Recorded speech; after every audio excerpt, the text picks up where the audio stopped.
네, 오짱 작전 타임 두 번째 세트 시작해 보도록 하겠습니다. 돌격 종목 맞설 시간이죠. 네, 오늘 이렇게 방송을 하고 내일은 쉬시잖아요. 네. 내일 계획 있으신가요? 아니, 아무것도 없습니다. 내일 쉬어야죠.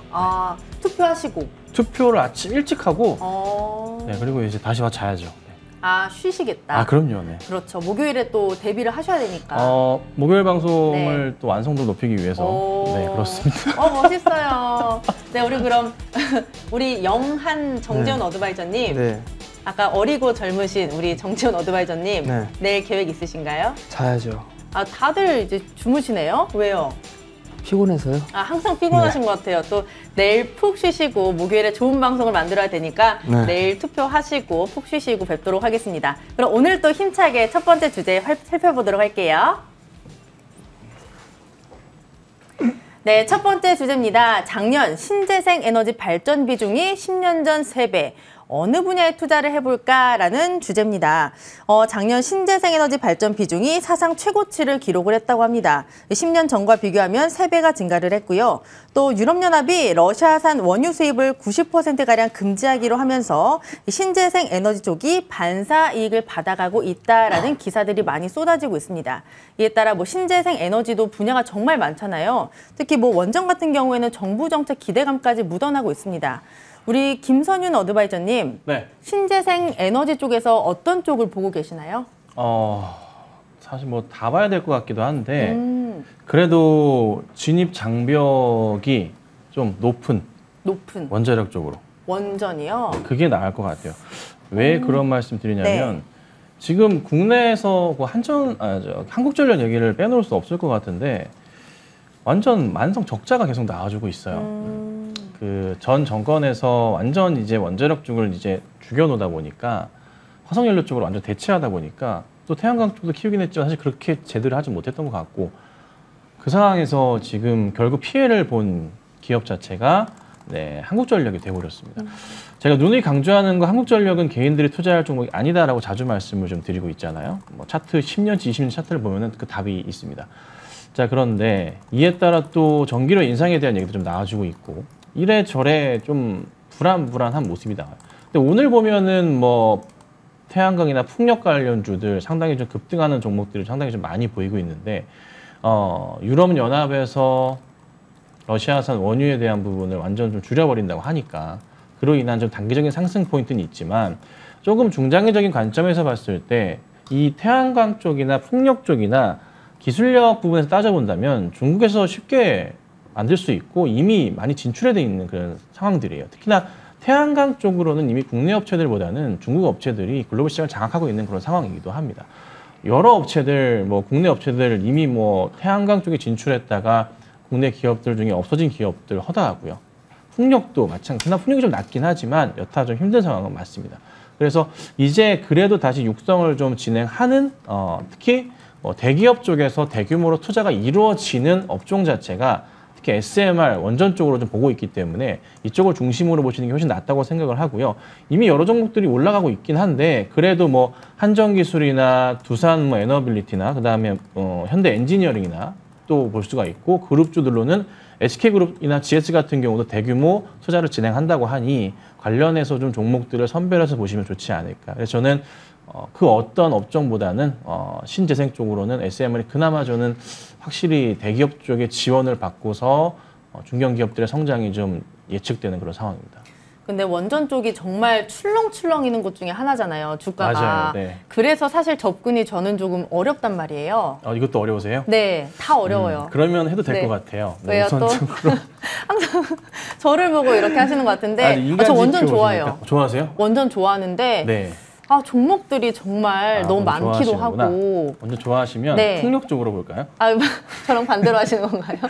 풍력이요? 풍력도 좋긴 해요. CS나 동국, SC 다 좋은데 또 원전을 집중하는 건 다른 것보다도 풍력 쪽도 대규모 투자가 있지만 정부 정책에서 지금 확실히 미국과의 동맹을 통한 원전 동맹으로 성장하는 쪽이 소형 원전 쪽이잖아요. 이게 되게 중요한 것 같아요, 저는. 그리고 대기업 쪽에서 또 많은 자금을 투자하고, 그러니까 신재생 에너지 분야를 다 따져봤을 때 원전 포함해서 봤을 때 가장 많은 자금이 들어가는 쪽이거든요. 전체 금액을 따져보면. 그래서 거기에 맞춰서 보셔야 되고 큰 시장인 만큼 먹을 게 많다는 거죠. 저는 원전 쪽을 보는 이유가 가장 큰 건 그거예요. 그래서 뭐 많이 오르고 있긴 하지만 추가로 충분히 오를 수 있고 아직 오르지 않은 종목도 관심 있게 보시고 뭐 태양광 풍력 나쁘다는 건 아닙니다. 태양광보다 저는 풍력 쪽을 좀 더 보기는 해요. 그래서 풍력 관련주 중에서 뭐 CS 윈드 같은 경우에도 이번에 바닥을 좀 확인하면서 돌파하는 흐름 자체가 나오고 있기 때문에 충분히 이런 종목도 상승 여력은 충분하지 않나 이렇게 좀 보고는 있습니다. 제가 다른 방송도 많이 보거든요. 네. 그러니까 뭐 원전이나 풍력에 대한 얘기도 많이 네. 나오는데 사실 태양광에 대한 얘기가 많이 없어요. 너희 마이크인가요? 아니요. 태양광에 대한 얘기가 많이 나오는데 남들이 안 볼 때 사면 좋을 것 같아요. 태양광은요? 네. 태양광은 이미 네. 좀 어느 정도 좀 최근 들어서 많이 올랐어요. 아, 그래요? 네, 그 가장 많이 오른 업종 가운데 하나에 먼저 올랐어요. 먼저 올랐고 풍력이 조금 이제 천천히 오르고 있는 상황이에요. OCI 주가만 봐도 알 수 있는 부분이고 대표적인 이제 각 업종 내 대표 종목들 OCI 태양광 쪽에서 OCI를 볼 수 있고요. 많이 올랐죠. 그리고 풍력 쪽에서 CS인데가 이제 조금 이제 올라가고 있는 그런 상황이거든요. 그래서 태양광은 좀 너무 늦은 감이 있지 않나 생각이 좀 들고 처음에 말씀드렸지만 태양광 쪽은 중국 시장에서 이미 기술력 자체를 거의 뭐 우위에 점하고 있고 선점하고 있어요. 글로벌 시장 자체를. 이기기가 쉽지가 않습니다. 풍력 쪽이나 원전 쪽이 그나마 기술력이 조금 더 높은 시장이기도 하고 그래서 당장에 있어서 저는 태양광보다는 빠르게 본다면 풍력이 나을 것 같고 조금 중장기적 관점에서 큰 자금력을 뒷받침하는 내용을 본다면 원전 쪽이 낫지 않을까 이렇게 보고 있습니다. 네, 유튜브 댓글 보니까 왜 오이를 들고 방송을 하냐고 하시는데 팬이에요. 팬입니다. 제가 주의를 하도록 할게요. 네, 우리 정채원 어드바이저님. 예. 네, 피곤하신 것 같아요. 아니요. 네, 다시 살아나셨네요. 네. 네, 어느 쪽을 보고 계세요? 사실 이게 그 시장의 순환이 좀 빨리 나타나고 있어요. 그러니까 태양광, 풍력, 먼저 태양광이 먼저 치고 나가고 난 다음에 그 다음에 따라서 했던 게 사실 풍력 쪽이거든요. 그 전에 사실 원자력 쪽이 먼저 움직여주는 그런 모습들이 보였었고요. 근데 이게 항상 따라 들어가는 그런 전략을 취하게 되면 물릴 가능성이 좀 높아요. 그러면 다른 부분들 한번 생각해 볼 필요성도 있을 것 같아요. 원자력 쪽도 들어가고 풍력 쪽도 들어가고 태양광 쪽도 들어가는 그런 쪽에 있어서는 종목이 어떨까? 그러면 피팅이나 밸브 업체들은 무조건 다 들어갈 수밖에 없을 것 같아요. 거기에다가 전방산업 쪽에 있어서 뭐 조선 쪽의 수주라든가 이런 분들 늘어나게 되면 다행히 그런 기업들 같은 실적이 좀 좋은 그런 부분들이고 그리고 태양광 쪽 같은 경우는 송배전 쪽 기업들도 나름대로 좀 괜찮을 것 같아요. 다 들어가는 그런 상황들이니까. 제가 이 말씀을 왜 드리냐면 신재생 쪽은 계속 봐야 될 부분들이에요. 다만 이제 러시아와 우크라이나의 전쟁에 대한 부분들 때문에 이게 한 번 더 빨라지는 그런 모습들이 좀 나오고 있는 그런 상황들이거든요. 그렇기 때문에 긴 관점으로 봤을 땐 봐야 되는데 단기적으로 지금 급등을 해놓은 그런 상황들이기 때문에 조정을 좀 받았을 때 그때 좀 매수를 해보는 그런 전략이 좀 좋지 않나 뭐 그렇게 좀 말씀을 드리고 싶고요. 전 이왕이면 딱 구분을 하는 것보단 공통적으로 들어갈 수 있는 거 그런 기업들이 오히려 양쪽 다 하게 된다면 실적은 더 좋아질 수가 있는 그런 상황들이니까 그런 기업들을 좀 위주로 좀 보는 것도 한 가지 좀 전략이 아닐까 싶습니다. 공통적으로 들어가는 기업들이 뭐가 있어요? 뭐 피팅 밸브 쪽을 보면 나름대로 좀 괜찮지 않을까라고 좀 생각을 하고 있는데요. 사실 원자력 관련주로만 분류가 돼 있는 뭐 그런 종목군들을 보게 되면 뭐 성광밴드라든가 태광이라든가 하이로코리아라든가 이런 기업들 다 피팅 밸브 쪽이에요. 근데 이게 원자력뿐만이 아니라 풍력 쪽도 연계가 될 수도 있는 그런 상황들이거든요. 그렇기 때문에 그런 기업들이 실적도 좋아요. 실적도 잘 나오고 있었고 그렇기 때문에 귀에 걸면 귀걸이고 코에 걸면 코걸이니까 그렇게 좀 입맛에 맞게끔 보셔도 좀 좋지 않을까 싶습니다. 지금 유튜브 댓글에 네. 전선은 어떠냐고 하시는데요? 좋아요, 전선도. 아, 전선 괜찮아요? 전선도 좋긴 한데 네. 제가 봤을 때는 오히려 좀 종목은 좀 제한되어 있는 그런 기업들이잖아요. 그 부분들 자체가. 그리고 실적에 대한 부분들을 먼저 좀 체크를 해야 될 것 같고 사실 LS 쪽이 좀 제일 탑픽이에요. LS. 전선 쪽은 LS 쪽이 가장 큰 탑픽이고 그리고 제가 전에 그 말씀을 좀 드렸을 거예요. 뭐 열대야 얘기 나오면서 뭐 선풍기 판매하는 뭐 그게 맞아요. 됐을 때 난 그거 안 보고 차라리 스마트 그리드라든가 이런 쪽을 보겠다라는 그런 말씀을 좀 드렸었는데 그런 쪽하고도 맞물릴 수가 있는 그런 사항들이에요. 전력 쪽, 전선 쪽도 나름대로 좀 관심 있게 볼 수 있는 그런 전략 중에 하나다. 그렇게 좀 말씀드리고 싶습니다. 네, 첫 번째 주제는 여기서 마치도록 하고요. 오늘 분석 참고해 보시면 좋을 것 같습니다. 두 번째 주제 바로 확인해 보시죠. 네, 두 번째 주제입니다. 봉쇄 해제 디데이 1. 상하이 관련주 지금 들어가 볼까라는 주제입니다. 지금 중국 베이징시, 상하이시 지난 주말 사이에 봉쇄 완화 조치를 발표를 했습니다. 이 증권가에서는 이제 다양한 업종들이 영향을 받을 것이다라고 보고 있고요. 뭐 관련 업종들 정말 많습니다. 뭐 중국 소비주 같은 경우에는 화장품이나 의류 그리고 뭐 면세점주도 있고요. 또 공급망 그리고 물류난 문제 관련해가지고는 이제 뭐 반도체나 해운주를 볼 수도 있을 것 같습니다. 과연 관련주들 지금 들어가 봐도 좋을지 두 분의 OX로 좀 체크를 해보도록 할게요. 관련주들 지금 들어가자. 하나, 둘, 셋. 두 분 다 X 지금 들어가면 안 된다라고 말씀을 해주셨어요. 네. 저는 사실 우리 김선윤 어드바이저님이 O를 들 줄 알았거든요. 네. 이게 그러니까 조금 제가 설명을 드리자면 네. 원래 이제 선택은 이제 5를 제가 했는데 중국 관련주는 안 돼요. 그걸 보셔야 돼요. 그러니까 지금 보면은 뭐 오늘장에 급등하는 거 홍성그룹 같은 경우 20% 급등하고 있고, 홍성그룹. 그다음 이스타아시아홀딩스 12% 현재 급등하고 있는 그런 좀 상황이기도 하고요. 그다음에 CKH 같은 경우가 5%대 좀 급등을 하고 있는 모습이에요. 그러니까 중국 관련해서 연관된 종목도 이 종목 제가 따라 들어가실까봐 우선 X를 친 건 맞는데 네. 국내 기업에서 중국에 이제 오픈이 되면서 여행을 한다거나 관련해서 또 이제 뭐 여러 종목 업종들이 있잖아요. 화장품주들이나 이런 종목들은 사실 사셔도 돼요. 근데 이스타아시아홀딩스나 뭐 CKH나 뭐 홍성그룹 같은 경우 따라 들어가셨다가 다시 또 물려버릴 수가 있거든요. 이거 지금 급등주로서 시장에서 지금 오늘 핫하게 올라가고 있는데 부탁드리는 건 관심 끄셨으면 좋겠어요.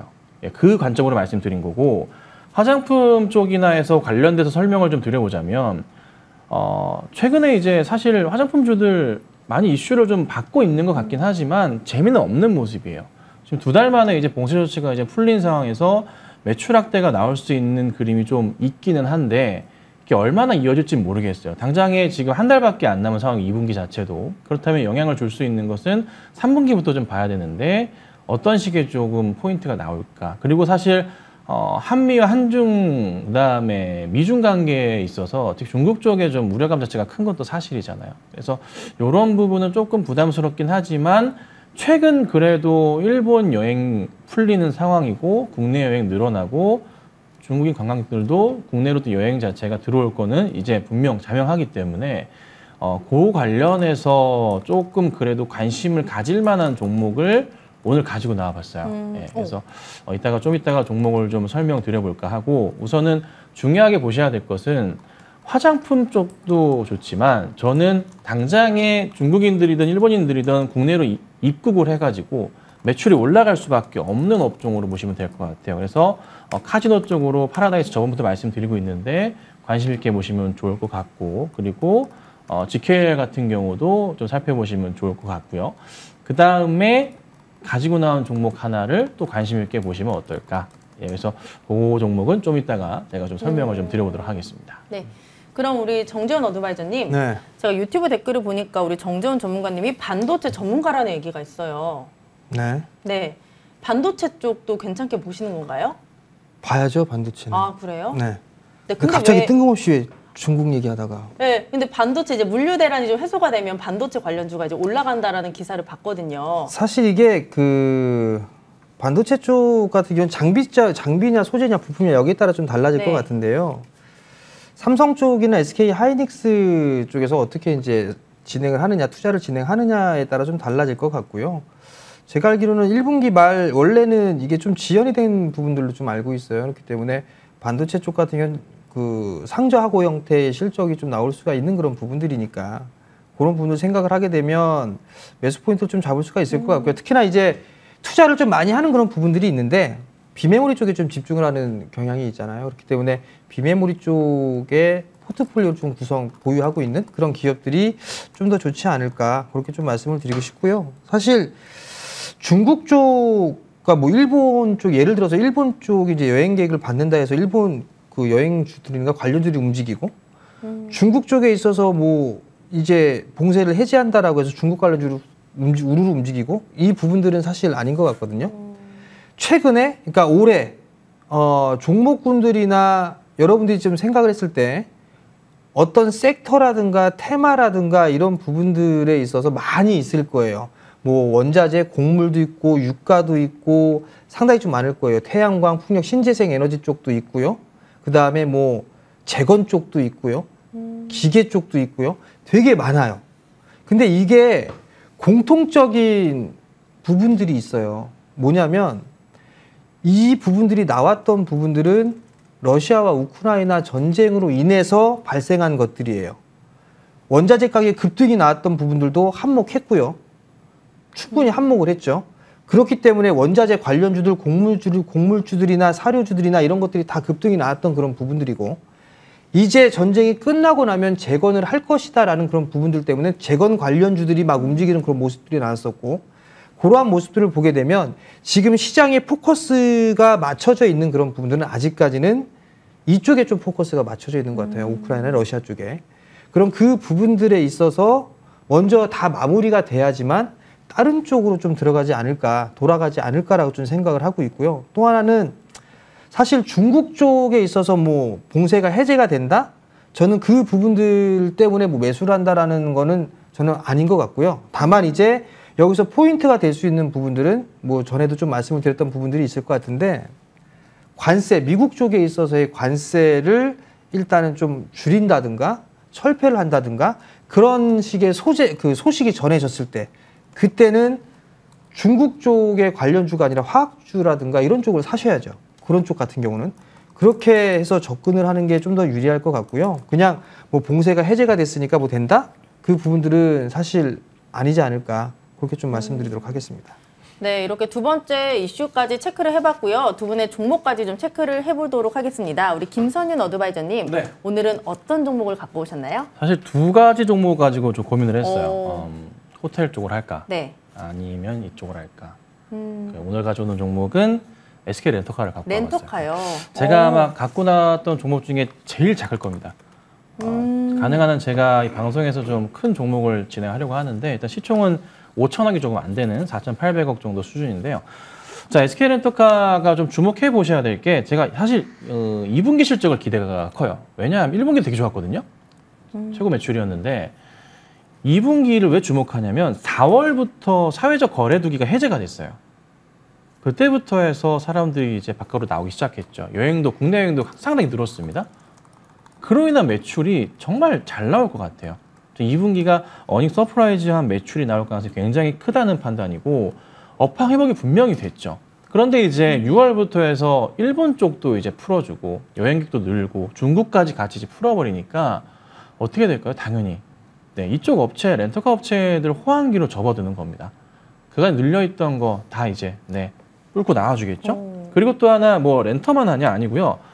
중고차를 장기 렌터카하는 그 매출도 좀 크게 조금 올라주고, 중고차 판매에 대한 부분도 나와주고 있기 때문에 이에 따른 좀 포인트도 좀 크지 않나 좀 생각이 좀 듭니다. 그리고 최근에 또 하나 주목해서 봤던 게 뭐가 있었냐면, 그럼 수급이 좀 들어와 주는 거냐, 뭐 거래량이 많지는 않지만 들어와 주냐. 그래도 보니 외인과 기관들의 매수 자체가 그래도 조금씩은 좀 들어와 주고 있다. 하나 좀 안타까운 건 거래량 자체가 많진 않아요. 많진 않아서 좀 답답한 모습이 나올 수도 있는데, 그래도 만 원대로 호가가 바뀌면서 거래하기 좀 편하거든요. 한 호가당 0.5%씩 움직입니다. 이 부분은 조금 주의하고 매매하셔야 됩니다. 큰 호가이기 때문에. 그래서 만 원으로 바뀌면서 움직임이 좀 편해질 수도 있지 않을까.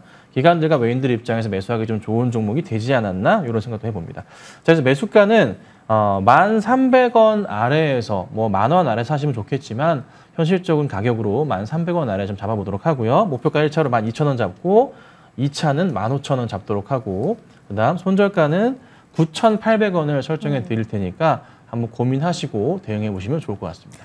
네, 리오프닝 수혜주입니다. 바로 실적에 대한 기대감이 높은 SK 렌터카가 오늘의 관심주였는데요. 우리 김선윤 전문가와 조금 더 시장 전략 함께 세워보고 싶으시면요. 문자 샵 0988로 김선윤 입력하시고 보내주시면 됩니다. 저희가 참여하실 수 있는 노란톡 링크 전송해드리고 있으니까요. 많은 참여 부탁드립니다. 네, 그럼 우리 정재원 어드바이저님, 네. 오늘 종목 뭔가요? 오늘 종목은 네. 어떻게 보면 테마성의 종목으로 좀 볼 수가 있을 것 같은데요. 네. 남해화학이라는 기업입니다. 남해화학. 최근에 이제 곡물 가격에 대한 얘기들이 좀 계속 나오고 있어요. 네. 그러면서 걔네들만 움직였어요. 사료주, 곡물주 이쪽에만 좀 움직였는데 비료주들도 좀 충분히 움직일 수 있는 뭐 그런 상황이다. 그렇게 좀 말씀을 좀 드리고 싶은데요. 우선 하나씩 좀 보도록 하겠습니다. 우선 실적적인 부분들을 좀 보게 되면 상당히 좋게 나왔어요. 남해화학 같은 경우는 올해 1분기의 실적이 매출이 6천억이 좀 나왔고요. 그리고 영업이익이 약 480억 가까이 좀 나왔습니다. 21년도에 영업이익이 약 200억 정도였어요. 그러면 일단 한 분기 만에 2년치가 넘는 실적을 기록했다라고 좀 보시면 좋을 것 같은데 사실 이게 비료 쪽 같은 경우는 가을 겨울이 좀 비수기예요. 봄 여름이 일단 지금 많이 하고 있고 근데 어찌됐든 실적이 좀 상당히 좋게 나왔다는 게 포인트가 좀 될 수 있을 것 같고요. 사실 이 회사가 어떤 매출을 좀 보이고 있느냐라고 좀 보니까 비료 쪽이나 이런 쪽 이외에 이 회사 유류 사업까지도 진행을 하고 있어요. 그러니까 이제 정유사에서 기름을 사와서 판매를 하는 그렇게 해서 이제 중간 마진을 먹고서 이제 파는 그런 쪽의 사업을 하고 있는데 그래도 꾸준하게 매출이 좀 나오고 있다라는 거. 그리고 이게 매출 비중이나 이런 부분들을 보게 되면 약간의 좀 치우침이라든가 이런 부분들보다 좀 고르게 매출 비중이 좀 되어 있다라는 거, 분포가 되어 있다라는 거. 이게 일단 포인트가 아닌가라고 좀 말씀을 좀 드리고 싶고요. 비료 가격도 계속적으로 좀 상승을 해 나가고 있는 그런 상황들이에요. 곡물이 이제 수요가 안 되고 하게 된다면 비료가 많이 쓰일 수밖에 없는 그런 상황들이거든요. 그렇기 때문에 비료주들도 한 번쯤은 봐야 되지 않을까라고 좀 보여지고요. 곡물주나 사료주들이 좀 많이 올랐어요. 그랬던 부분들이기 때문에 비료주 쪽으로 이제 순환매가 한 번쯤은 나올 수 있지 않을까 뭐 그렇게 좀 예상을 하고 있습니다. 사실 이 비료 관련주들이나 이런 부분들을 보게 되면 뭐 남해화학도 있고 조비도 있고 경농도 있고 그래요. 실적을 한번 보시게 되면 그 세 개 기업들이 다 실적이 상당히 좀 좋게 나왔어요. 그 중에서 남해화학이 그나마 제일 탄력적으로 움직이고 있는 그런 기업이기 때문에 일단 이 회사를 좀 준비를 했고요. 가격적인 부분들을 좀 말씀을 좀 드리게 되면 12,500원을 좀 제시를 해놨어요. 왜냐하면 이게 조금 눌러주는 그런 모습들이 좀 나올 것 같아서 일단 12,500원부터 12,000원 뭐 그 정도에서 매수 포인트를 좀 잡았으면 좋지 않을까. 뭐 그렇기 때문에 매수가를 좀 말씀을 드렸고요. 목표가를 1차적으로 한 16,000원 정도 좀 제시를 해드리고요. 손절 가격은 1,500원을 제시를 해드리도록 하겠습니다. 네, 오늘 정재훈 어드바이저의 종목 바로 남해화학이었습니다. 오늘 분석 참고해 보시고요. 계속해서 시장 전략 함께 세워보고 싶으시면요. 문자 샵 0988로 성공 정재훈 입력하시고 보내주시면 함께 하실 수 있는 노란톡 링크 전송해 드리고 있습니다. 많은 참여 부탁드릴게요.